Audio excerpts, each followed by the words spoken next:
Hi everyone, आज हम biological classification का एनसीईआरटी चैप्टर 2 को फास्ट रिवीजन करेंगे। तो चलो देखते हैं। बायोलॉजिकल क्लासिफिकेशन, एरिस्टोटल जो थे वो सबसे पहले साइंटिस्ट थे जिन्होंने क्लासिफिकेशन स्टार्ट किया। उन्होंने मॉर्फोलॉजिकल कैरेक्टर को इस्तेमाल किया था प्लांट्स को डिवाइड करने के लिए, एंडमैन्स को डिवाइड करने के लिए। प्लांट्स को उन्होंने ट्री, श्रब एंड हर्ब में डिवाइड किया था, एंड एनिमल्स को रेड ब्लड जिसमें है एंड जिसमें नहीं है, इन दो पार्ट में डिवाइड किया था। एंड सेकंड नंबर पर लिनियस ने क्लासिफिकेशन किया था। उन्होंने 2 किंगडम सिस्टम ऑफ क्लासिफिकेशन बनाया जिसको प्लांटी एंड एनिमलिया में डिवाइड किया। ये जो सिस्टम था वो eukaryote, prokaryote, unicellular, multicellular, photosynthetic and non photosynthetic में डिवाइड नहीं कर पा रहा था, इसलिए इसे फर्दर पर जो है क्लासिफिकेशन के बारे में बताया है। यहाँ पे ज़्यादा इंपॉर्टेंट पॉइंट नहीं है, हम लोग को जल्दी जल्दी रिविजन करना है, इसलिए आगे पॉइंट पे ध्यान देते हैं जो ज़्यादा इंपॉर्टेंट है। ये एनसीईआरटी का जो टेबल है, table number 2.1 classification of 5 kingdom, ये जो बहुत ज़्यादा इंपॉर्टेंट है, इसे आप लोग जरूर देख लो। यहाँ पे 5 किंगडम क्लासिफिकेशन में दिया हुआ है, Monera, Protista, Fungi, Plantae and Animalia, जिसे आर.एच. व्हिटेकर ने बनाया था। यहाँ पे लिखा भी आर.एच. व्हिटेकर ने प्रपोज 5 किंगडम क्लासिफिकेशन 1969 में प्रपोज किया था। ये बहुत ज़्यादा इंपॉर्टेंट पॉइंट है क्योंकि ये ईस्वी और जो डेट रहता है वो बहुत ज़्यादा क्वेश्चन में आता है कि आर.एच. व्हिटेकर ने कब प्रपोज किया था। तो 1969, ये पॉइंट याद रखना।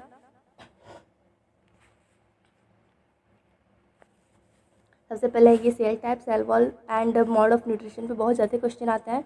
आप लोग को ये पॉइंट याद होगा कि प्रोकैरियोट सिर्फ मोनेरा है एंड रेस्ट चारों किंगडम जो है वो यूकैरियोट में आते हैं। Protista, Fungi, Plantae and Animalia, जो ये जो चारों यूकैरियोट है। एंड सेल वॉल भी बहुत इंपॉर्टेंट क्वेश्चन है। एनिमलिया में सेल वॉल होता ही नहीं है, बाकी चारों में होता है, बट चारों में अलग अलग है। प्लांट में सेलुलोज होता है, ये सबको पता है। फंजाई में काइटिन, प्रोटिस्टा, सारे प्रोटिस्टा में सेल वॉल नहीं होता है, कुछ में होता है। एंड मोनेरा जो है वो नॉन सेलुलोजिक है, लेकिन उसमें सेल वॉल होता है जो कि पॉलीसेकेराइड एंड अमीनो एसिड का होता है। न्यूक्लियर मेम्ब्रेन जो है मोनेरा में एब्सेंट होता है, बाकी सब में रेस्ट में प्रेजेंट होता है, ये याद रखो। सेल वॉल एनिमलिया में एब्सेंट है एंड न्यूक्लियर मेम्ब्रेन मोनेरा में एब्सेंट है, रेस्ट में प्रेजेंट है। एंड बॉडी ऑर्गेनाइजेशन, ये तो सबको याद रहता है, ये बहुत सिंपल है कि मोनेरा, प्रोटिस्टा में सेल्युलर, देन मल्टी सेल्युलर, उसके बाद टिश्यू एंड उसके बाद एनिमलिया में टिश्यू, ऑर्गन सिस्टम। अब नेक्स्ट है mode of nutrition. Mode of nutrition बहुत इंपॉर्टेंट है, इस पर बहुत ज़्यादा क्वेश्चन भी आता है और ये याद रखना आप लोग को जरूरी है। ये टेबल आप लोग अच्छे से याद कर लो। ये मोनेरा ऑटोट्रॉफिक है, लेकिन ये केमोसिंथेटिक, फोटोसिंथेटिक है एंड हेटेरोट्रॉफिक है, और सेप्रोफाइटिक है, पैरासिटिक भी है। Protista autotrophic, photosynthetic, heterotrophic. Animalia तो हेटेरोट्रॉफिक, ये बहुत ईजी है क्योंकि ये होलोजोग है, सेप्रोफाइटिक है। प्लांटी तो बहुत ज़्यादा ईजी है, मोड ऑफ न्यूट्रिशन सिर्फ ऑटोट्रॉफिक, फोटोसिंथेटिक है। यहाँ पे मैंने बता दिया। R H. Whittaker 1969 propose 5 kingdom classification. इसमें उन्होंने 5 किंगडम क्या था, Monera, Protista, Fungi, Plantae and Animalia, और इन्होंने इनका कौन से बेसिस पे ये इन्होंने डिवाइड किया था वो बेसिस यहाँ पे दिखा है। इससे बहुत ज़्यादा क्वेश्चन आती है, जरूर देख लो। Structure, body organisation, mode of nutrition, reproduction and phylogenetic relationship, ये बहुत ज़्यादा इंपॉर्टेंट है, इस पर बहुत ज़्यादा क्वेश्चन भी आया है। आप लोग, मैंने जो ये हाईलाइट किया है वो लोग आप लोग जरूर से जरूर देख लो। ये आप लोग को फास्ट रिविजन में बहुत ज़्यादा हेल्प करेगा एग्जाम के टाइम, क्योंकि एग्जाम आने के बाद समझ में नहीं आता है क्या पढ़ना है क्या पढ़ना है, इसलिए आप लोग ये हाईलाइट कुछ देख लो, आप लोग का फास्ट रिविजन हो जाएगा, बहुत जल्दी रिविजन हो जाएगा। लेकिन एक बात मैं ये बता दूँ कि ये रिवीजन सिर्फ उन लोगों के लिए है जिन लोगों ने चैप्टर पहले से पढ़ा हुआ है। जिन लोग फ्रेशर्स हैं वो लोग सीधा अगर ये रिवीजन वीडियो देखें तो उन लोगों के लिए ज़्यादा फ़ायदेमंद नहीं है। आप लोग पहले पढ़ के आओ, डिटेल में अच्छे से समझ के आओ, उसके बाद ये रिवीजन वीडियो देखो ताकि आप लोग का फास्ट रिवीजन हो पाए। तो चलो आगे बढ़ते हैं देर ना करते हुए। अब यहाँ पे किंगडम क्लासिफिकेशन के बारे में बताया। अब नेक्स्ट इंपॉर्टेंट पॉइंट है यहाँ पे, all prokaryotic organism were grouped together under kingdom Monera and the unicellular eukaryotic organism were placed in kingdom Protista. यहाँ प्रोटिस्टा के किंगडम बताया गया, इसमें prokaryote organism and kingdom Monera के जितने भी प्रोकैरियोट हैं एंड जो कि यूनिसेल्युलर यूकैरियोटिक हैं उन्हें प्रोटिस्टा में डाला गया है। इसीलिए कहा भी जाता है कि प्रोटिस्टा की बाउंड्री डिफाइंड नहीं थी, इसमें सारे यूनिसेल्युलर यूकैरियोटिक को रखा गया था। नेक्स्ट इंपॉर्टेंट पॉइंट है इवॉल्व क्लासिफिकेशन सिस्टम। इसीलिए इन सारे डिफिट्स को दूर करने के लिए एक नया क्लासिफिकेशन सिस्टम को इवॉल्व किया गया, या फिर उसे ही इवॉल्व किया गया, जो मॉर्फोलॉजिकल, फिजियोलॉजिकल, रिप्रोडक्टिव सिमिलरिटी पे बेस्ड था, लेकिन फाइलोजेनेटिक भी था, और इसीलिए इसे इवोल्यूशनरी रिलेशनशिप भी कहते हैं। अब आते हैं किंगडम मोनेरा पे। किंगडम मोनेरा की ये बहुत अच्छी बात है कि ये bacteria are the sole member of the kingdom Monera, ये एनसीईआरटी बहुत मोस्ट इंपॉर्टेंट लाइन है। किंगडम मोनेरा में जो भी ये सारे बैक्टीरिया हैं वो लोग माइक्रो ऑर्गेनिज्म भी हैं, एंड उनका जो हैबिटेट है वो hot spring, desert, snow, deep oceans हैं एंड उनका जो लाइफ है वो सर्वाइव कर सकता है, डीप ओशन में भी सर्वाइव कर सकता है, हॉट स्प्रिंग में भी, डेजर्ट्स में भी, स्नो में भी, एंड वो उनमें से बहुत सारे पैरासाइट्स भी हैं। आप लोग ये हाईलाइट्स पॉइंट को जल्दी जल्दी देख लो। स्पेरिकल कॉकी, इनमें बहुत ज़्यादा क्वेश्चन आता है कि स्पेरिकल कॉकी होता है या रोडसाइड बैसिलस को बैसिली बोलते हैं, या फिर ये मैच में भी आता है। ये क्वेश्चन बहुत बार आ भी चुका है, आप लोग अगर प्रीवियस ईयर क्वेश्चन देखोगे तो आप लोग को मिल भी जाएगा। कॉमासेप्ट विब्रियो होता है एंड स्पायरल जो होता है बैक्टीरिया वो स्पायरला का आता है। यहाँ पे ये एनसीईआरटी का डायग्राम भी मोस्ट इंपॉर्टेंट है, ये तो प्लीज़ देख लो एक बार अच्छे से। तो चलो नेक्स्ट देखते हैं कि बैक्टीरिया का जो स्ट्रक्चर होता है वो बहुत सिंपल होता है, लेकिन वो बिहेवियर में सिंपल नहीं होते हैं एंड अगर इन्हें अदर ऑर्गेनिज्म से कंपेयर किया जाता है, बैक्टीरिया जो है बहुत ज़्यादा एक्सटेंसिव मेटाबॉलिक डाइवर्सिटी भी शो करते हैं। ये photosynthetic, autotrophic and chemosynthetic. Autotrophic भी होते हैं, मैंने न्यूट्रिशन में एनसीईआरटी के आगे में टेबल में दिखाया भी गया था।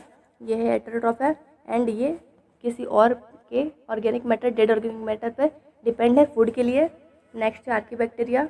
मोनेरा में आर्कीबैक्टीरिया एंड यूबैक्टीरिया आता है। आप लोगों को तो ये पता ही होगा कि मोनेरा को इंक्लूड किया है, आर्कीबैक्टीरिया एंड यूबैक्टीरिया को इंक्लूड है उसमें। आर्कीबैक्टीरिया की एक खास बात यह है कि वो मोस्ट हार्श हैबिटेट में भी सर्वाइव कर सकते हैं, लेकिन यहाँ पे एक पॉइंट बहुत ज़्यादा इंपॉर्टेंट है कि हेलोफाइल मतलब क्या होता है, सॉल्टी एरिया, थर्मोएसिडोफिल मतलब हॉट स्प्रिंग एंड मैथनोजन मतलब मार्सी एरिया। इसमें इसको याद करने में कन्फ्यूजन भी होता है, इसलिए ये पॉइंट्स को बार बार देखो ताकि आपके पास में फिट हो जाए और आप लोग भूले ना। हेलोफाइल मतलब सॉल्टी एरिया, हॉट स्प्रिंग मतलब थर्मोएसिडोफाइल। आप लोग इस तरह भी याद कर सकते हो कि थर्मोएसिडोफाइल, थर्मो मतलब क्या होता है, ऊर्जा, ऊर्जा यानी कि गर्मी, यानी कि hot spring and marshy area, M से मार्सी एरिया एंड एम से मैथनोजन, और बचा क्या, हेलोफाइल यानी कि सॉल्टी एरिया। ठीक है, तो आप लोग इस तरह भी इस पॉइंट को याद रख सकते हैं। नेक्स्ट मोस्ट इंपॉर्टेंट पॉइंट है आर्कीबैक्टीरिया का different cell wall structure. Next most important point है different cell wall structure. Archaebacteria में, बैक्टीरिया में जितने भी हैं सब में डिफरेंट सेल वॉल स्ट्रक्चर होता है एंड वो एक्सट्रीम कंडीशन में भी सर्वाइव कर सकते हैं, जैसे कि यहाँ पे दिखा हुआ है हेलोफाइल, थर्मोसिटोफिल एंड मैथनोजन।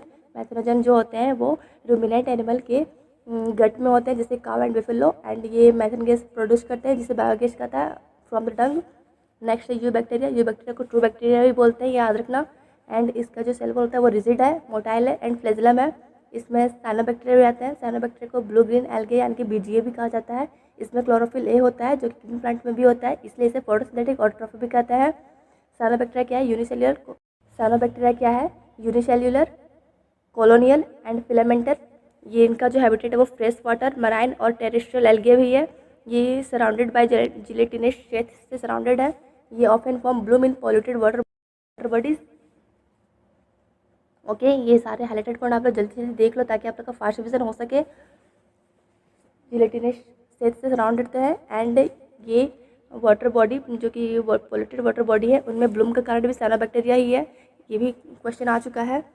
यहाँ पे जो नॉस्टोक है फिलामेंटस ब्लू ग्रीन एल्गे, इसका ये डायग्राम याद रखो। इस डायग्राम पे बहुत सारे क्वेश्चन आते हैं। हेटेरोसिस्ट क्या है, म्यूसिलेजिनस शीथ क्या है। एंड नेक्स्ट इंपॉर्टेंट पॉइंट है fix atmospheric nitrogen in specialise cells called heterocyst, जैसे कि नॉस्टोक एंड डायनाबिना। नॉस्टोक एंड डायनाबिना पे बहुत सारे क्वेश्चन आ चुके हैं, इस पॉइंट को कभी मत भूलना, इस बात को बार बार देखो ताकि आपके दिमाग फिट हो जाए। नॉस्टोक एंड डायनाबिना क्या है, वो लोग एटमॉस्फेरिक नाइट्रोजन को हेटेरोसिस्ट में फिक्स करते हैं, इसलिए इन्हें केमोसिंथेटिक ऑटोट्रॉफिक बैक्टीरिया भी कहा जाता है। केमोसिंथेटिक ऑटोट्रॉफिक बैक्टीरिया क्या करते हैं, वो लोग नाइट्रेट एंड अमोनिया को सब्सटेंस को यूज़ करके एनर्जी एटीपी प्रोड्यूस करते हैं। इनका रिसाइकलिंग में बहुत बड़ा हाथ होता है एंड रिसाइकलिंग में बहुत बड़ा हाथ किसका होता है, nitrogen, phosphorus and iron and sulphur का होता है। आप लोग ये सारे पॉइंट जो हाईलाइटेड हैं प्लीज़ एक बार फिर से देख लो, एक बार फिर से पढ़ो और आप लोग को अच्छे से याद हो जाएगा। नेक्स्ट है हेटेरोट्रॉफिक बैक्टीरिया। ये मोस्ट एबंडेंट नेचर में होते हैं, इनमें से मैक्सिमम डिकम्पोजर ही होता है। हेटेरोट्रॉफिक का एक मोस्ट इंपॉर्टेंट पॉइंट याद रखो कि हेटेरोट्रॉफिक बैक्टीरिया हमेशा डिकम्पोजर ही होते हैं। ये मेकिंग कट फ्रॉम मिल्क, ये तो बहुत सारा एग्जांपल है, ये तो बहुत इजी एग्जांपल है, सबको याद होगा। Production of antibiotic fixing nitrogen in legume root. यहाँ पे भी डिवाइडिंग बैक्टीरियम का एक डायग्राम दिया हुआ, आप लोग अच्छे से देख लो। नेक्स्ट पॉइंट है जो कि बैक्टीरियल डिजीज है, cholera, typhoid, tetanus, citrus canker are well known disease caused by different bacteria. ये तो आप लोग को अच्छे से याद ही होगा। हम लोग नेक्स्ट इंपॉर्टेंट पॉइंट को देखते हैं। ये एनसीईआरटी का चूरा हुआ है ताकि आप लोग को सारे इंपॉर्टेंट पॉइंट निकल के एक ही साथ एक ही वीडियो में मिल जाए ताकि आप लोग का फास्ट रिविजन हो सके और कहीं भटकना ना पड़े, इसलिए इस वीडियो को लास्ट तक देखना। इसमें नेक्स्ट इंपॉर्टेंट पॉइंट है माइकोप्लाज्मा। प्लाज्मा में सेल वॉल नहीं होता है, वो completely lack a cell wall. ये बहुत ज़्यादा, ये सबसे स्मॉलेस्ट लिविंग सेल है जो बिना ऑक्सीजन के भी सर्वाइव कर सकते हैं। और इसके लिए नेक्स्ट पॉइंट इंपॉर्टेंट है कि मैनी माइक्रोप्लाज्मा जो होता है वो पैथोजेनिक नेचर के होता है। नेक्स्ट किंगडम प्रोटिस्टा है। किंगडम प्रोटिस्टा में मैंने पहले ही आगे दिखा दिया स्क्रीन पर, ये सिंगल सेल्ड यूकैरियोट होते हैं। और ये भी बोला था कि इसकी बाउंड्री वेल डिफाइंड नहीं है, क्योंकि इसमें सारे सिंगल सेल्ड यूकैरियोट को डाल दिया गया है, फिर वो कोई भी हो इसलिए। और किंगडम प्रोटिस्टा के अंदर भी और भी है जो है chrysophyte, dinoflagellate, euglenoids, slime moulds and protozoa under Protista, ये सब प्रोटिस्टा के अंदर ही आते हैं। इनका जो मेंबर प्रोटिस्टा के होते हैं वो ज़्यादातर प्राइमरी एक्वाटिक ही होते हैं। इनके सेल बॉडी में वेल डिफाइंड न्यूक्लियस होता है और अदर मेम्ब्रेन बाउंड ऑर्गेनेल भी होता है। प्रोटिस्टा रिप्रोड्यूस एक्सेसुअली एंड सेक्सुअली, बहुत इसमें रिप्रोडक्शन होता है बहुत टाइप का। एसेक्सुअली जो होता है वो सेल फ्यूज़न के द्वारा होता है, और सेक्सुअली जो होता है वो जाइगोट फॉर्मेशन के फॉर्म में होता है। इसमें जो क्राइसोफाइट है ये बहुत ज़्यादा इंपॉर्टेंट है। In fact chrysophytes, dinoflagellates, euglenoid and rest part में सबसे ज़्यादा वेटेज इंपॉर्टेंट का क्राइसोफाइट्स का है, इसलिए आप लोग ज़रूर देखो, ध्यान से देखना। क्राइसोफाइट्स को डाइटम भी कहा जाता है, जिसे गोल्डन एल्गी भी कहते हैं। ये सब इंक्लूड है, ये fresh water as well as marine environment में पाए जाते हैं। ये फोटोसिंथेटिक भी होते हैं। इसमें डाइटम जो होता है वो सॉफ्ट बॉक्स के जैसा होता है। इसका जो शेल वॉल है वो सिलिका से एम्बेडेड है, और सिलिका से एम्बेडेड है इसलिए इंडेस्ट्रक्टिबल भी। जब डाइटम जो होता है वो सेल वॉल बहुत ज़्यादा डिपॉजिट करता है अपने हैबिटेट में, इसलिए लाखों करोड़ों साल यानी कि बिलियन ऑफ ईयर्स आफ्टर ये डाइटम मैसेज अर्थ में भी चेंज हो जाता है। इसका यूज़ किस में होता है? पॉलिशिंग में, filtration of oil and syrup में। एंड जो ये बहुत ज़्यादा important point, diatoms are the chief producers in the ocean. Next है डायनोफ्लेजिलेट्स, इस पर बहुत सारे क्वेश्चन आते हैं। डायनोफ्लेजिलेट्स क्या है? मोस्टली मेराइन एंड फोटोसिंथेटिक है। एंड क्राइसोफाइट्स क्या बताया था, ये fresh water as well as marine environment है, but dinoflagellates marine and photosynthetic है। ये yellow, green, blue and blue, red and brown colour के होते हैं। इसके कलर पे भी क्वेश्चन आ चुका है, इसलिए अच्छे से देख लेना। डायनोफ्लेजिलेट्स जो होते हैं येलो, ग्रीन, ब्राउन, ब्लू और रेड कलर के होते हैं। इनका जो सेल वॉल होता है वो stuff cellulose plates on the outer surface. इनका जो सेलुलोज प्लेट होता है वो आउटर सरफेस होता है, वो स्टेप है। एंड इसमें दो फ्लेजिला होते हैं, एक लॉन्गिट्यूडिनल और अदर जो होता है वो ट्रांसफर्स होता है। ये वेरी ऑफन जो है डायनोफ्लेजिलेट्स वो रेड होते हैं। इसके एग्जाम्पल है गोनियोलेक्स, ये बहुत ज़्यादा इंपॉर्टेंट एग्जाम्पल है गोनियोलेक्स, इसे आप हमेशा याद रखना। एंड जो रेड टाइड का क्वेश्चन आता है वो रेड टाइड भी डायनोफ्लेजिलेट्स ही होते हैं। इस पर बहुत सारा क्वेश्चन आता है कि सी एपियर रेड कैसे होते हैं, रेड टाइड वो किस किंगडम के अंदर है, तो वो प्रोटिस्टा किंगडम के डायनोफ्लेजिलेट्स के अंदर है। इस तरह आप लोग सारे इंपॉर्टेंट पॉइंट्स कवर कर सकते हैं, क्योंकि यहाँ पे मैंने सारे पॉइंट्स हाईलाइट कर दिया। आप लोग एक बार भी देखोगे तो आप लोग का चैप्टर वाइज हो जाएगा। एक बार पढ़ लो हाईलाइट पॉइंट को, फास्ट रिविजन हो जाएगा। यूग्लिनोड्स में भी फ्रेश वाटर ऑर्गेनिज्म है, बट ये स्टेगनेंट वाटर में भी पाए जाते हैं। इनके जो सेल वॉल में होता है वो प्रोटीन रिच लेयर को एक लेयर होता है वो पेलिकल है, जो कि बॉडी को फ्लेक्सिबल बनाता है। इसमें भी दो फ्लेजिला होते हैं, डायनोफ्लेजिलेट में भी दो फ्लेजिला होते हैं, लेकिन डायनोफ्लेजिलेट में एक लॉन्गिट्यूडिनल और एक ट्रांसवर्स था। यूग्लिनोड में दो फ्लेजिला होते हैं, एक शॉर्ट एक लॉन्ग, यही फोटोसिंथेटिक होते हैं। डायनोफ्लेजिलेट भी फोटोसिंथेटिक होते हैं। आप लोग इस तरह कंपेयर करके पढ़ोगे तो आप लोग ज़्यादा टाइम तक याद रहेगा, ये भी एक अच्छा तरीका है पढ़ने का। और यूग्लिनोइड जो होता है वो हेटेरोट्रॉफ है, इसका एग्जाम्पल यूग्लिना है। नेक्स्ट है स्लाइम मोल्ड। स्लाइम मोल्ड क्या है? सेप्रोफाइटिक प्रोटिस्टा है। यहाँ पे ये चेंज हो गया, ये यूग्लिनोइड और डायनोफ्लेजिलेट जो थे, स्लाइम मोल्ड है सेप्रोफाइटिक प्रोटिस्टा। मोल्ड्स कैसे मूव करते हैं, उनका plasmodium as a fit grow करता है। एंड ये स्लाइम मोल्ड्स फ्रूटिंग बॉडीज भी बनाते हैं। ये सर्वाइव मैनी ईयर्स तक सर्वाइव कर सकते हैं, extremely resistant and survive for many years. And जब इनका एडवर्स कंडीशन होता है तो ये एयर फ्रूटिंग बॉडीज़ में अनफेवरेबल कंडीशन में फ्रूट बॉडीज़ में कन्वर्ट हो जाते हैं। एंड इनके टिप पर एक स्पोर भी होता है जो कि ट्रू वॉल को प्रेजेंट करता है। और जब इस ज़्यादा एडवर्स कंडीशन आता है तो फिर ये एयर करंट के द्वारा स्पोर, इसके जो स्पोर है वो एयर करंट के माध्यम से पूरे एरिया में फैल जाते हैं। और जब इनका फेवरेबल कंडीशन आता है तो ये फिर से ग्रो कर लेता है, इसलिए ये सर्वाइव मैंने ईयर तक सर्वाइव करते हैं। नेक्स्ट है प्रोटोजोआ। यहाँ पे ये डायग्राम भी दिया है, ये डायनोफ्लेजिलेट का डायग्राम है, ये यूग्लिना का डायग्राम है। ये डायनोफ्लेजिलेट का डायग्राम है, ये यूग्लिना का डायग्राम है। एंड ये स्लाइम मोल्ड का, एंड ये जो है पैरामीशियम का है जो कि प्रोटोजोआ है। अब प्रोटोजोआ को देखते हैं, ये भी हेटेरोट्रॉफ होते हैं एंड यूग्लिनॉइड भी हेटेरोट्रॉफ होते हैं। स्लाइम मोल्ड जो है वो सेप्रोफाइटिक होते हैं। प्रोटोजोआ प्रीडेटर एंड पैरासाइट भी होते हैं। डिवाइड किया गया है, पहला एमीबॉइड प्रोटोजोआ। प्रोटोजोआ कहाँ, अमीबॉइड प्रोटोजोआ कहाँ रहते हैं, वाटर, सी वाटर, मोस्ट सॉइल में। ये अपने फूड के लिए क्या करते हैं, ये अपने फूड के लिए स्यूडोपोडिया का इस्तेमाल करते हैं, जैसे कि अमीबा में है। इनका मराइन फॉर्म जो silica cell on the surface, marine form के जो प्रोटोजोआ होते हैं उनमें सिलिका सेल होता है, जैसे कि एंट अमीबा।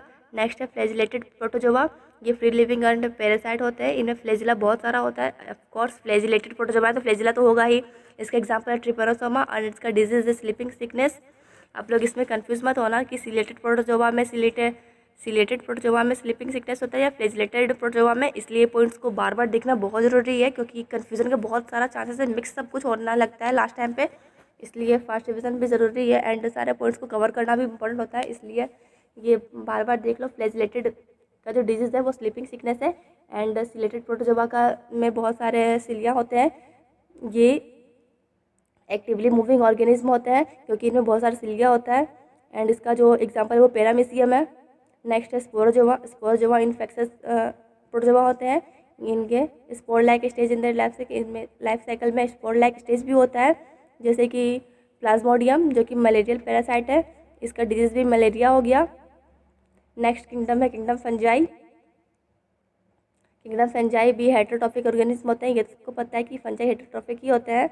इनका ग्रेट डाइवर्सिटी भी होता है और इसका जो एग्जांपल है यीस्ट, ये यूनिसेल्युलर फंजाई है। ये पॉइंट भी बहुत बार पूछा गया है कि यीस्ट मल्टी सेल्युलर यूनिसेल्युलर, तो आपको याद रखना यीस्ट यूनिसेल्युलर फंजाई है जो कि ब्रेड एंड बियर बनाने में यूज़ होता है। एंड वीस्ट जो है वो रस्ट काउजिंग पुशीनिया, इसका एक इम्पॉर्टेंट एग्जाम्पल है जो प्लांट एंड एनिमल में होता है। ये भी बहुत इंपॉर्टेंट पॉइंट था। वीट रस्ट काउजिंग पुशीनिया जो फंजाई है ये एनिमल एंड प्लांट में होता है। And some other source of antibiotic जो कि पेनिसिलियम, ये भी फंजाई में ही है। ये फंजाई कहाँ पे ग्रो करते हैं, वार्म एंड ह्यूमिड प्लेसेस में। द नेटवर्क ऑफ हाइफी क्या होता है, माइसेलियम, ये सब फंजाई के अंदर ही है। हाइफी होते हैं वो मल्टी न्यूक्लियर साइटोप्लाज्म से फिल होते हैं जिन्हें सिनोसाइटिक हाइफी कहा जाता है। अगर हाइफी का नेटवर्क है तो वो माइसेलियम है एंड अगर मल्टी न्यूक्लियर साइटोप्लाज्म से फिल है तो वो सिनोसाइटिक हाइफी है। फंजाई का जो सेल वॉल होता है वो काइटिन एंड पोलोसैकेराइड्स का होता है, ये आगे एनसीईआरटी के टेबल नंबर 2.1 में भी दिया हुआ था। कुछ फंजाई जो सेप्रोफाइट्स भी होते हैं, कुछ पैरासाइट्स भी होते हैं। कुछ फंजाई सिम्बायोट्स के रूप में भी लिव कर सकते हैं। सिम्बायोट्स एल्गी, सिम्बायोट्स क्या है, एसोसिएशन विथ एल्गी है जो कि लाइकेन है and with root of higher plants जो कि माइकोराइजा, ये एसोसिएशन है with algae. Association with algae हो गया तो वो लाइकेन हो गया and association with root of higher plants ये माइकोराइजा है। याद रखना, रूट ऑफ हायर प्लांट यानी कि माइकोराइजा, एल्गी यानी कि लाइकेन। एंड ये दोनों सिम्बायोट्स किसके अंदर है, फंजाई के अंदर। इससे बहुत सारे क्वेश्चन आ चुका है, आप लोग पीवाई की क्वेश्चन देखोगे तो आप लोग को पता लगेगा कैसे बहुत सारे क्वेश्चन आ चुके हैं। एनसीईआरटी कितना इंपॉर्टेंट है, एनसीईआरटी का इनफैक्ट सारा लाइन इंपॉर्टेंट है, इसलिए तो मैंने लगभग हर लाइन को हाईलाइट भी कर चुका है। क्या करें, एनसीईआरटी के PDF एनसीईआरटी के जो चैप्टर से हैं ही इतने इम्पॉर्टेंट। आप रिप्रोडक्शन ऑफ फंजाई देखते हैं। रिप्रोडक्शन ऑफ फंजाई में मैक्सिमम वेजिटेटिव ही होता है जो कि फ्रेगमेंटेशन, फिशर एंड बर्डिंग है। इसमें सेक्सुअल रिप्रोडक्शन स्पोर के द्वारा होता है जो कि कोनिडिया है। इस फंजाई में सेक्सुअल रिप्रोडक्शन किस होता है, conidia, sporangiospore and zoospore. And sexual reproduction जो होता है वो ओस्पोर, एस्कोस्पोर एंड बेसिडियोस्पोर के द्वारा होता है। अब फंजाई में और भी पॉइंट्स इंपॉर्टेंट जो कि प्लाज्मोगेमी एंड कैरियोगेमी है। कैरियोगेमी यानी कि फ्यूजन ऑफ न्यूक्लियाई, कैरियोगेमी मतलब न्यूक्लियस ही होता है इसलिए फ्यूजन ऑफ न्यूक्लियाई को कैरियोगेमी कहते हैं। प्लाज्मोगेमी क्या होता है, फ्यूजन ऑफ प्रोटोप्लाज्म, इसलिए इसे प्लाज्मोगेमी कहते हैं। लाइन भी बहुत इंपॉर्टेंट है कि एस्कोमाइसिड एंड बेसिडियोमाइसिटेज में जो डाइकैरियोटिक फेज स्टेज होता है वो N+1 होता है। 2 न्यूक्लियर पर सेल होता है जिसे डाइकैरियोन कहते हैं एंड इस फेज को डाइकैरियो फेज कहा जाता है। द मॉर्फोलॉजी ऑफ माइसेलियम जो होता है वो spore formation and fruiting bodies होता है। एंड फंजाई को वेरियस क्लासेस में डिवाइड किया गया है जो कि phycomycetes, ascomycetes and basidiomycetes and deuteromycetes है। इन सारे के माइसेलियम एंड एग्जाम्पल को याद करने के लिए मैंने ऑलरेडी एक ट्रिक बनाया हुआ है, उसका लिंक आपको डिस्क्रिप्शन में मिल जाएगा। अगर आप लोगों ने नहीं देखा है तो प्लीज़ जाकर देख लो, आप लोग को फंजाई के मैक्सिमम पॉइंट्स उसमें इजीली याद हो जाएंगे। एंड यहाँ पे ध्यान दो, फाइकोमाइसिटिस का जो हैबिटेट है वो एक्वाटिक है, वो लोग ये लोग ऑब्लिगेट पैरासाइट होते हैं, ऑब्लिगेट पैरासाइट ऑन प्लांट्स। इसका जो बेनिफिट बने आप लोग फंजाई में एक चीज़ अच्छे से ध्यान रखो, इसका फंजाई का पहला क्लास फाइकोमाइसेटिस में ही सिर्फ माइसेलियम एक्सेप्टेड एंड सिरोसाइटिक है, एंड रेस्ट में सेप्टेड एंड ब्रांच्ड है। फाइकोमाइसेटिस में ही माइसेलियम एक्सेप्टेड एंड सिरोसाइटिक है, रेस्ट में ब्रांच्ड एंड सेप्टेड है। फाइकोमाइसेटिस में सेक्सुअल रिप्रोडक्शन जूस्पोर एंड एप्लिनोस्पोर से होता है, ये और इसमें जो गैमेट्स होते हैं वो आइसोगेमस, एनाइसोगेमस, उगेमस होते हैं, जैसे कि म्यूकर, राइजोपस, राइजोपस को ब्रेड मोल्ड भी कहा जाता है, एंड एल्ब्यूगो। ये सारे इंपॉर्टेंट एग्जाम्पल है, इस सब आपको कभी मत भूलना। नेक्स्ट क्लास है एस्कोमाइसेटिस। एस्कोमाइसेटिस का इंपॉर्टेंट पॉइंट है कि इसे सेक फंजाई के नाम से जाना जाता है। ये लोग मोस्टली मल्टी सेल्यूलर होते हैं, जैसे कि पेनिसिलियम फंजाई का एग्जाम्पल पेनिसिलियम होता है, बट ये एस्कोमाइसेटिस के अंदर आता है। ये बट इसका एक एक्सेप्शन भी यही है कि पेनिसिलियम यूनिसेल्यूलर है, एस्कोमाइसेटिस सेक फंजाई पेनिसिलियम मल्टीसेल्युलर है, और इसका एक एक्सेप्शन है कि यीस्ट जो है वो यूनिसेल्युलर है, एंड यीस्ट को सेकेरोमाइसिस भी कहा जाता है। एस्कोमाइसेटिस सेप्रोफाइटिक डिकम्पोजर पैरासिटिक एंड कप्रोफिलस होते हैं। कप्रोफिलस यानी कि ग्रोइंग डंग पे ग्रो करते हैं। इसका माइसेलियम मैंने बता दिया ब्रांच एंड सेप्टेड होता है। इसमें असेक्सुअल रिप्रोडक्शन कोनिडियोफोर यानी कि कोनिडिया होता है, कोनिडिया से, एंड सेक्सुअल रिप्रोडक्शन एक्सकोस्पोर से होता है, एस्कोस्पोर। इसमें सेक लाइक एसी होते हैं, जिसे सिंगुलर एस्कस भी कहा जाता है। एंड नेक्स्ट इसमें इंपॉर्टेंट पॉइंट है एग्जाम्पल बर्जिलस क्लेविसेप्स न्यूरोस्पोरा। न्यूरोस्पोरा का एक बहुत इंपॉर्टेंट पॉइंट है, ये बायोकेमिकल एंड जेनेटिक वर्क में भी काम आता है। एंड मॉरल एंड ट्रफल जो है वो एडिबल एंड कंसिडर डेलिकेसी के रूप में कंसिडर किया जाता है। ये लोग एक्सपासिटिस का बहुत ज़्यादा इंपॉर्टेंट एग्जाम्पल है, इसे आप लोग याद रखना। चलो अब नेक्स्ट क्लास बेसिडियोमाइसिस पे जाते हैं। ये क्या आता है, मशरूम, इन्हें ब्रैकेट फंजाई और पफबॉल भी कहा जाता है। ये सॉइल में ग्रो करते हैं ट्री स्टम्प पे। ये पैरासाइट भी होते हैं, जैसे कि रस्ट एंड स्मट।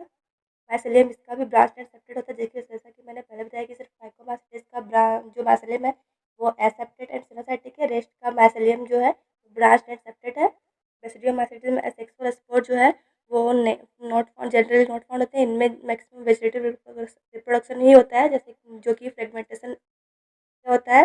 इसमें सेक्स ऑर्गन एब्सेंट होते हैं। ये क्वेश्चन बहुत बार आ चुका है कि फंजाई के कौन से क्लास में सेक्स ऑर्गन एब्सेंट होते हैं, तो वो बेसिडियोमाइसिटिस है। बट इसमें प्लाज्मोगेमी होता है, जिसमें प्लाज्मोडियम का फ्यूजन होता है, एंड इसका जो रिजल्टेंट स्ट्रक्चर होता है वो डाइकैरियोटिक होता है। ये अल्टीमेटली बेसिडियम को राइज करते हैं। इसमें कैरियोगेमी भी होता है, कैरियोगेमी यानी कि न्यूक्लियस का फ्यूजन भी होता है। इसमें म्यूसिस टेक प्लेस होता है, जिससे कैरियोगेमी होता है। बेसिडियम, जिससे कि बेसिडियम और बेसिडियोस्पोर प्रोड्यूस करते हैं, ये सब बेसिडियम के अंदर ही है। बेसिडियोस्पोर जो होते हैं इसमें बेसिडियम यानी कि जिसे प्लूरल बेसिडिया कहा जाता है वो है, और इसका जो फ्रूटिंग बॉडी है वो बेसिडियोकार्प है। याद रखो, एस्कोमाइसेटिस का जो फ्रूटिंग बॉडी है वो एस्कोकार्प है, एंड बेसिडियोमाइसेटिस का जो फ्रूटिंग बॉडी है वो बेसिडियोकार्प है। बेसिडियोमाइसेटिस के एग्जांपल एगेरिकस यानी कि मशरूम, स्टीलागो यानी कि स्मट, पुसिनिया यानी कि रस्ट फंगस। इन नामों में बहुत कन्फ्यूजन होता है कि एगेरिकस का स्मट हो जाता है और पुसिनिया का मशरूम, इसका कन्फ्यूजन होता है, इसलिए इस नाम को आप लोग बार बार बोलो ताकि आप लोग रट लो, दिमाग में फिट हो जाए। एगेरिकस मशरूम है, पुसिनिया जो है वो रस्ट है। एगेरिकस मशरूम है, पुसिनिया रस्ट है, स्टीलागो क्या है वो स्मट है, ठीक है। सीनियर रस्ट फंजाई है। अब नेक्स्ट क्लास है ड्यूटेरोमाइसिटिस। ड्यूटेरोमाइसिटिस को इम्परफेक्ट फंजाई कहते हैं, ये तो बहुत कॉमन पॉइंट है, ये सबको याद रखता है। ड्यूटेरोमाइसिटिस को इम्परफेक्ट फंजाई कहते हैं।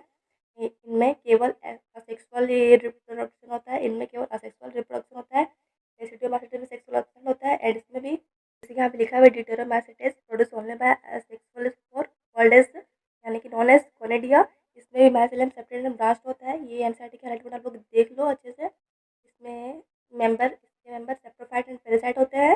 ये डिकम्पोजर भी हैं एंड मिनरल साइकिल में हेल्प करते हैं। इसके एग्जांपल अल्टरनेरिया, कोलेटोट्राइकम, ट्राइकोडर्मा। मैंने इसके एग्जांपल पे ऑलरेडी टिक बनाया हुआ है, आप लोगों को नहीं दिखा तो आप लोग जाके देख लो मेरे चैनल पे, या फिर मैंने उसका लिंक डिस्क्रिप्शन में डाल दिया, आप लोग उससे देख सकते हो।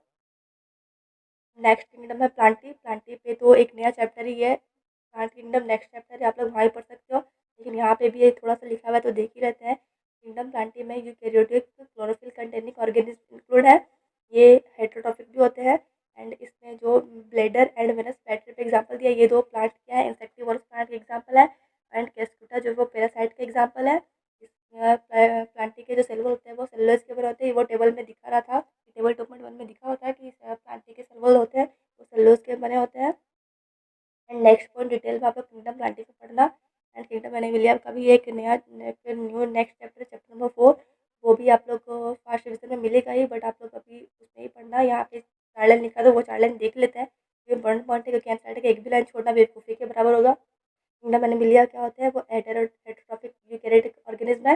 ये मल्टी सेलुलर होता है, इसमें सेल वॉल नहीं होता है। ये स्टोर फूड रिजर्व, इनमें जो फूड रिजर्व होता है वो ग्लाइकोजन और फैट के रूप में होता है। इनका जो मोड ऑफ न्यूट्रिशन है वो होलोजोइक है। एंड इनमें जो हायर फॉर्म होता है वो elaborate sensory and neuromotor mechanism show करते हैं। इनके एनिमिलिया के हायर फॉर्म, ये भी बहुत इंपॉर्टेंट पॉइंट है, आप लोग इसे देख सकते हो। नेक्स्ट है वायरसेस, वायरॉइड, प्रायन्स एंड लाइकेन। इन्हें 5 किंगडम सिस्टम में इंक्लूड नहीं किया गया है क्योंकि इनके होना अभी बहुत अच्छी तरह से प्रूफ नहीं है, इसलिए फिर भी इनके बारे में जानकारी होना जरूरी है। एनसीईआरटी में दिया है तो पढ़ना ही पड़ेगा क्योंकि बट ये 5 किंगडम इंक्लूड नहीं है। और अब एनसीईआरटी में दिया है तो पढ़ लेते हैं, फर्स्ट डिवीजन भी कर लेते हैं। इसका इंपॉर्टेंट पॉइंट है यहाँ पे हाईलाइट है कि वायरसेस जो होते हैं वो नॉन सेल्युलर ऑर्गेनिज्म होते हैं। ये इनर्ट क्रिस्टलाइन स्ट्रक्चर होता है इनमें। यहाँ पे डायग्राम दिया हुआ है टोबैको मोज़ेक वायरस का नंबर 1 और बैक्टीरियोफेज बी में है। ये डायग्राम देख लो, इस डायग्राम में भी मार्किंग आता है कि हेड कौन है, कॉलर कौन है, सेट कौन है, टेल फाइबर कौन है। अब इसका यहाँ से सारा तो पॉइंट बहुत इंपॉर्टेंट है, ये इसलिए लग रहा है कि मैंने पूरा पॉइंट ही हाईलाइट कर दिया है, बट कोई नहीं, हाईलाइटेड पॉइंट आँख को जल्दी दिखता है। ये रंग बिरंगे कलर्स तो जल्दी दिमाग को अच्छे लगता है, ब्रेन जी को भी तो अच्छा दिखना चाहिए, तभी तो वो जल्दी जल्दी पढ़ेंगे ना। वायरस क्या होता है, वायरस वेनम एंड, तो आगे नेक्स्ट इंपॉर्टेंट पॉइंट है वायरस। वायरस का मतलब क्या होता है, वो वेनम एंड पॉइजनस फ्लूइड होता है। इससे किसने खोजा था, डिमित्री इवानोव्स्की 1892। ये डेट याद रखना, ये बहुत इंपॉर्टेंट है। इन्होंने खोजा था और किस में खोजा था, मोज़ेक डिजीज ऑफ टोबैको में खोजा था। और ये जो वायरस होते हैं वो स्मॉलर देन बैक्टीरिया है। नेक्स्ट इंपॉर्टेंट पॉइंट है MW बेजरनिक 1898। इन्होंने बताया था कि इनफैक्ट टोबैको के जो इन्फेक्ट प्लांट होते हैं वो हेल्दी प्लांट को इन्फेक्ट कर सकते हैं, और वो जो फ्लूइड होता है जिससे ये इन्फेक्ट होता है वो कंटेजियम वाइबम फ्लूइडम होता है। इसे इन्फेक्शस लिविंग फ्लूइड भी कहते हैं। ये बहुत इंपॉर्टेंट पॉइंट है। और नेक्स्ट इंपॉर्टेंट पॉइंट है WM स्टेल ने 1935। ये इन्होंने दिखाया था कि जो वायरस होते हैं वो क्रिस्टलाइज एंड क्रिस्टल होते हैं जिनमें लार्ज प्रोटीन होता है। ये लोग इनर्ट होते हैं स्पेसिफिक होस्ट सेल में, और वायरस जो होते हैं वो ऑब्लिगेट पैरासाइट भी हैं। यहाँ पे जितने भी हाईलाइट पॉइंट्स इस जल्दी देख लो, इससे आप लोग का फास्ट डिवीजन में बहुत ज़्यादा हेल्पफुल होगा। नेक्स्ट इंपॉर्टेंट पॉइंट है कि वायरस होते हैं उनमें जेनेटिक मटेरियल या फिर RNA या DNA होता है, दोनों नहीं हो सकता है। एंड इसमें न्यूक्लियर प्रोटीन होता है, जेनेटिक मटेरियल इन्फेक्शस होता है। In fact plant have single stranded RNA, यानी कि जो वायरस प्लांट को इन्फेक्ट करते हैं वो सिंगल स्ट्रैंड RNA होते हैं, और जो एनिमल को इन्फेक्ट करते हैं उनमें या तो डबल स्ट्रैंड RNA या फिर डबल स्ट्रैंड DNA होता है। बैक्टीरिया वायरस यानी कि जो बैक्टीरियोफेग होता है वो डबल स्ट्रैंड DNA वायरस होता है। ये पॉइंट बहुत इंपॉर्टेंट है कि बैक्टीरियोफेग जो है वो डबल स्ट्रैंड DNA वायरस है। एंड नेक्स्ट पॉइंट है कि वायरस में एक प्रोटीन कोट होता है जिसे कैप्सिड कहा जाता है, और कैप्सिड स्मॉल यूनिट से बनते हैं जो कैप्सोमर है, और ये न्यूक्लिक एसिड को प्रोटेक्ट करते हैं। कैप्सोमर का जो अरेंजमेंट होता है वो हेलिकल और पॉलीहेड्रल होता है। और बहुत सारे वायरल डिजीज़ भी हैं जैसे कि mumps, small pox, herpes, influenza, AIDS, ये सारे कॉमन वायरस के एग्जाम्पल है। इसे भी ध्यान में रखना, याद रखना। नेक्स्ट इम्पॉर्टेंट पॉइंट है वायरॉइड। 1971 में टीओ डायनर ने डिस्कवर किया था न्यू इन्फेक्शस एजेंट जिसे कि वायरॉइड कहा गया था। वायरॉइड जो होते हैं वो वायरस से स्मॉल होते हैं, एंड इनका जो डिजीज़ कॉमन है वायरॉइड से होने वाली डिजीज़ है पोटैटो स्पिंडल ट्यूबर डिजीज़। ये फ्री RNA होते हैं, इनमें प्रोटीन कोड बिल्कुल नहीं होता है। ये डिफरेंस हो गया वायरस में, क्योंकि वायरस में प्रोटीन कोड होते हैं एंड RNA भी होता है, जबकि वायरॉइड फ्री RNA होते हैं, इसलिए इसका नाम वायरॉइड रखा गया था। और ये जो वायरॉइड का फर्स्ट फ्री ऑफ, जबकि वायरस में RNA होता है, और ये जो वायरॉइड है वो फ्री RNA है। वायरॉइड का जो RNA होता है वो लो मॉलिक्यूलर वेट होता है। नेक्स्ट इंपॉर्टेंट पॉइंट है प्रायोन्स। प्रायोन्स क्या होते हैं, वो इन्फेक्शस न्यूरोलॉजिकल डिजीज़ होते हैं। इनमें का जो एजेंट होता है वो वायरस के सिमिलर ही होता है, और इनका जो वायरस के सिमिलर होता है, एंड इन एजेंट को प्रायन्स कहा गया है। इसका जो मोस्ट नोटेबल डिजीज़ है जो प्रायन से होते हैं वो है बोवाइन स्पॉन्जिफॉर्म एन्सेफेलोपैथी, जिसे कॉमनली मैड का डिजीज़ कहा जाता है, एंड इसका शॉर्ट फॉर्म BSE भी है। इसे BSE भी बोलते हैं, नाम इस तरह एग्जाम में बहुत बार पूछा गया, तो BSE and bovine spongiform encephalopathy भी याद रखना। ये मैड का डिजीज़ इन कैटल में है, एंड इन जो ह्यूमन में होता है वो प्रायन से होने वाला डिजीज़ है। CR Jacob disease, CJD short में बोलते हैं। And next and last important point है लाइकेंस। लाइकेंस ये सिम्बायोटिक एसोसिएशन है, ये तो सबको याद रहता है बट फिर भी देख लो, 4 लाइन बचा है, हाईलाइट भी है रेड कलर से, साफ साफ दिख रहा है। लाइकेंस, ये लाइकेंस सिम्बायोटिक एसोसिएशन है एल्गे एंड फंजाई का। इसमें एल्कल कंपोनेंट होता है फाइकोबायंट एंड फंगल कंपोनेंट होता है माइकोबायंट। आप लोग इस तरह भी याद कर सकते हो, फंगल का F, माइकोबायंट का FM एंड एल्कल कंपोनेंट फाइकोबायंट यानी कि AP आप। और इसमें जो एल्गे है वो फंजाई के लिए फूड प्रिपेयर करता है और फंजाई एल्गे के लिए शेल्टर और वाटर एब्जॉर्ब करता है, मिनरल न्यूट्रिएंट भी एब्जॉर्ब करता है।